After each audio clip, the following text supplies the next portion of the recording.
মাত্র 3 চামচ তেল ব্যবহার করে এত সুন্দর একটা কেকের রেসিপি আজকে তোমাদের সাথে শেয়ার করব, যেটা বাচ্চা থেকে বড় সকলের ভীষণ ভালো লাগবে। আর যারা ওয়েট লস জার্নিতে রয়েছে, ডায়েটে রয়েছে, তারাও এই কেকটা একদম গিল্ট ফ্রি ভাবে খেতে পারবে। আর অন্যরা সন্ধ্যের বা সকালের চা বা বাচ্চাদের টিফিনেও এটা খুব ভালোভাবে দিতে পারো। তো চলো, খুব কম উপকরণে খুব সহজে এই কেকটা আমরা বানিয়ে ফেলি। এর জন্য একটা মিক্সার জারে মিক্সির বড় বোলটায় 1 কাপ ওটস, হাফ কাপ গুড়ের গুঁড়ো আর 1 চামচ মতো কোকো পাউডার দিয়ে খুব ভালোভাবে ঘুরিয়ে একদম গুঁড়ো করে নিয়েছি।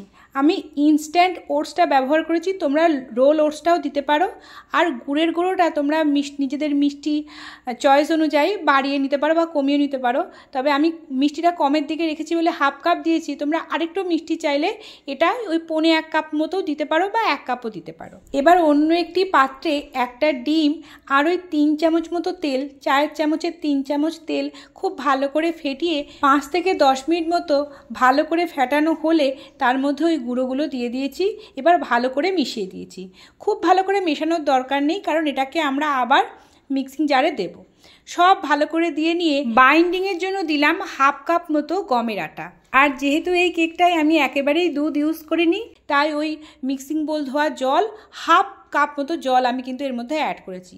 এবার সব কিছুকে খুব ভালো করে ব্লেন্ড করে নিয়ে এই রকম গাঢ়ত্বের একটা ব্যাটার আমি রেডি করে নিয়েছি। এবার যে যেরকম এসেন্স পছন্দ করো, আমি হাফ চামচ মতো দিয়েছি ভ্যানিলা এসেন্স আর হাফ চামচ চকলেট এসেন্স দিয়েছি। খুব ভালো করে এটাকে মিশিয়ে নিচ্ছি। এবার এর মধ্যে দিলাম 2 চিমটি মতো বেকিং পাউডার।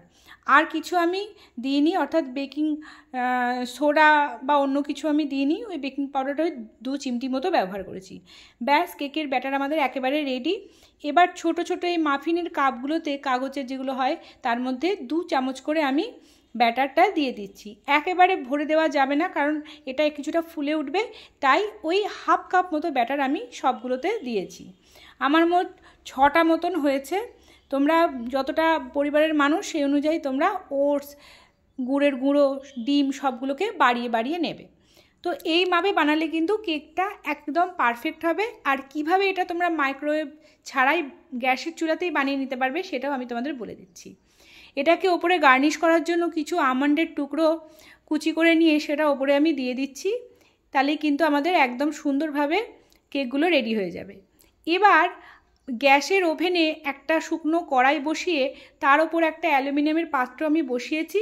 সেটাকে 7 থেকে 10 মিনিট মতো হাই ফ্লেমে ভালো করে গরম করে নিয়েছি। গরম করে নেওয়ার পর ঢাকনা তুলে ওই কেকের যে কাগজের যে কাপগুলো সেগুলো বসিয়ে দিচ্ছি। দিয়ে ঢাকা দিয়ে আমি ওই 15 থেকে 20 মিনিট মতো লো ফ্লেমে ভালো করে রান্না করে নিয়েছি। দেখো, কেকগুলো কিন্তু ভালো রকম ফুলে উঠেছে আর কেকগুলো কিন্তু রেডি হয়ে গেছে। একটা ছুরি বসিয়ে তোমরা দেখে নেবে কেকগুলো ভালোভাবে বেক হয়েছে কিনা। যদি ছুরির গায়ে কিছু লেগে থাকে তাহলে আরও 5 মিনিট তোমরা বেক করে নেবে। আর ছুরির গায়ে যদি কিছু লেগে না থাকে তার মানে বুঝতে হবে কেক আমাদের একদম রেডি। তো দেখো, আমি একটা ছুরি ঢুকিয়ে দেখিয়ে দিচ্ছি। কেকগুলো কিন্তু আমার একদম পারফেক্ট হয়েছে। আর হয়ে যাওয়ার পর সঙ্গে সঙ্গে নামিয়ে নেবে না, ওই গরম অবস্থায় কিন্তু আরও 10 থেকে 15 মিনিট ঢেকেই রেখে দেবে। তারপর কিছুটা ঠান্ডা হলে নামিয়ে নিলেই আমাদের একদম দারুণ স্বাদের হেলদি ডায়েট কেক রেডি। আর বাচ্চারাও ভীষণ পছন্দ করবে। তোমরা চাইলে উপর থেকে চকলেট চিপসও ছড়িয়ে দিতে পারো, বাচ্চাদের আরও ভালো লাগবে। তো ডায়েট কেক কিন্তু আমার রেডি। মাত্র 3 চামচ তেল দিয়েছি আর গুড়ের গুঁড়োও দিয়েছি কম। আর তোমরা যদি গুড়টা নাও দিতে চাও, 5 থেকে 6টা খেজুর দুধে ভিজিয়ে সেটাও এর মধ্যে অ্যাড করতে পারো। মিষ্টত্বও চলে আসবে আর কেক হবে দারুণ। তাহলে আর দেরি করছো কেন? আমার এই রেসিপি দেখে অবশ্যই বানিয়ে ফেলো। আর বানিয়ে স্টোর করে যখন মন চাইবে খাও। আর কেমন হলো আমাকে জানিও কিন্তু। টাটা।